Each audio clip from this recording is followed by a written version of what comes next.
Hey guys, it's your boy MKS here back again with another video part two um, of the potential challenges I'm likely to face. Some of them might be unforeseen challenges that I won't be able to see obviously until they happen. But as ever, I'd love to know what you think about each of these ideas or thoughts, or generally any thoughts you have. I hope you checked out part one. Have a look out for part three. But again, I thought I'd go through some of the potential challenges that I might face, and hopefully how to address them, and get some of the negatives out of the way, and then hopefully go through some of the positives. So anyway, this is a follow-on, obviously, from part one. So if you haven't checked out, please check out part one. I know today I'm doing a lot of list videos, but anyway, yeah. So I'm trying to focus on fundraising, charity, support, poor, things like that. So here goes. Number 11. I'm quite a creature of habit, so making changes or things like that, wanting things to be a certain way, and being more flexible. It's quite difficult for me to be more flexible because I want things to be a certain way. So I have to learn how to, let's say, be more flexible and understand that changes or accept changes and things like that. Number 12, on that note, I hope to find ways to obviously keep going when things get tough. And I know, again, wanting things to be a certain way, I want them to work out just so. And sometimes I find it hard to react to things that go wrong. Again, I mean, there's so many demotivational people, I suppose, in the world, unfortunately. So if you try and do things for charity or projects, they always want you to be the same as everyone else or things like that. So I think that's a challenge. Like people say, like say if you want to run a business, they'll say you should do a 9 to 5, or if you want to do something for charity, they'll say, oh, your work won't really make a difference, or your plans. So it's like not listening to the little man or the doubters or people like that, and trying to believe in what you're doing. That's not easy, obviously. And building, and again, explaining the vision to get a team that's going to believe in what you're doing and things like that. Number 13, again, there's so many problems in the world to address, and obviously it's difficult to take them all on as much as I'd like to. I think it's good to make videos like this. At least I'm doing my best, and hopefully get stuff on writing, and hopefully hear from other people's ideas, hopefully be as open to other people's ideas as possible, the open exchange of ideas. Obviously not being arrogant enough to believe that I have all the answers to all the ideas and that sort of thing. A lot of challenges might come up, and that sort of thing. Number 14, again, finding solutions to problems, and even like sometimes like my brain being like a sieve, sometimes I'll forget things, even simple things like feeding the dog or watering the dogs. I put it like make sure you get enough water. Like sticking to certain plans, and again remembering things I wanted to do, like if I wanted to support African YouTubers or Asian YouTubers, like thinking, oh, I was supposed to have done that or shared that link or done whatever.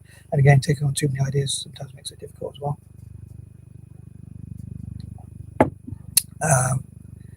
15, again, sticking to plans and like avoiding distractions. Again, I can be like easily distracted, and I also struggle to focus on certain things. So that could be a challenge. And again, there might be challenges that I didn't think of and that come up when I try and work with charities and NGOs. But again, hopefully we'll work together to solve a lot of these problems by working together. And hopefully if I can work with NGOs and charities that are experienced, hopefully they can go through some of the things from their experience of what challenges might arise. Number 16,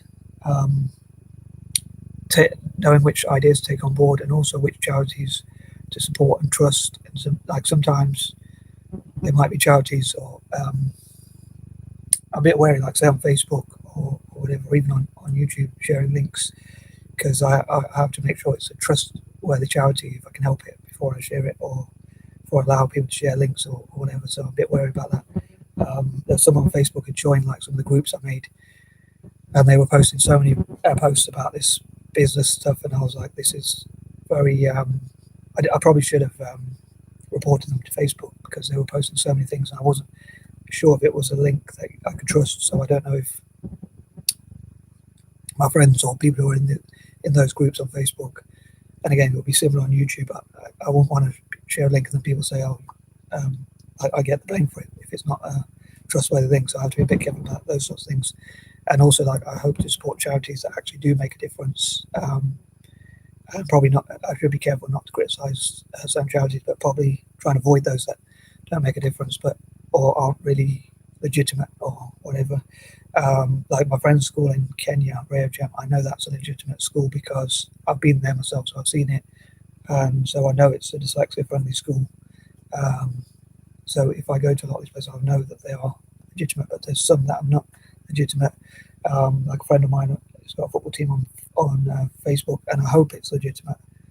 But I'm wary to, like I said to him, I'll share things about the group, but I want to make sure it's without wanting to defend anyone, I want to make sure it's a legitimate charity. So again, that's an issue, like basically avoiding scams, to make it simple. I've over complicated, but yeah, so that sort of thing. Number 17, again, there might be unforeseen things that come up that make it difficult. Like I think one of the challenges to aid in Africa and possibly Asia as well, in a lot of cases, like the infighting and division, unfortunately, between people from those like different tribes or different religious groups or different groups. I know, sorry if I'm repeating a lot of ideas, but so I want to make sure if I do give money to those countries or to those groups, that it does go towards things that are going to help everyone in those communities and not like be spent on weapons or wars or things that divide people or only go to one group and not help others and that sort of thing. That's going to be a challenge, of course. Hopefully I'll find a way around it, as I say, and hopefully I'll find a way around all these challenges and obviously do my best. But that's one reason why I love to go there, to Malaysia, India, Indonesia, Singapore, the rest of Asia and Africa, Kenya, South Africa and the rest of Africa, as I say, because I want to make sure those are legitimate charities as much as possible, as much as I can check them, and that the money is going to actually go towards helping as many people as possible. Not one or two people who get the money or funds or whatever. 18, again, because I take on so many ideas, it's difficult to focus on which specific ones I want to help, and also as I staying positive about, like, if things go wrong, or not trying to be trying not to be overwhelmed with having so many ideas and so many plans that I want to take on. Again, hopefully having the energy, the positivity to do these things, that's going to be difficult, but I hope to find ways around it. 19, again, making sure the money goes to the specific causes I want to support, and challenges to support. I'm sure there'll be many challenges to supporting things like African software developers and that sort of thing. Again, how to make sure the money goes to where it needs to go, and how to ensure that it does help. And I'm sure it'll be a challenge, but hopefully I'll take on that challenge in terms of giving everyone in Africa PCs and or laptops, or at least a PC or laptop each, or at least mobiles where they can. I know a lot of people, I've heard of a lot of people in Africa use mobile phones instead of PCs or laptops. I really struggle to type on, I don't know if my fingers are too fat or what, but for some reason I really struggle to type. I can type really quick on a keyboard. Laptops I find a bit difficult because that's why I have so many typos.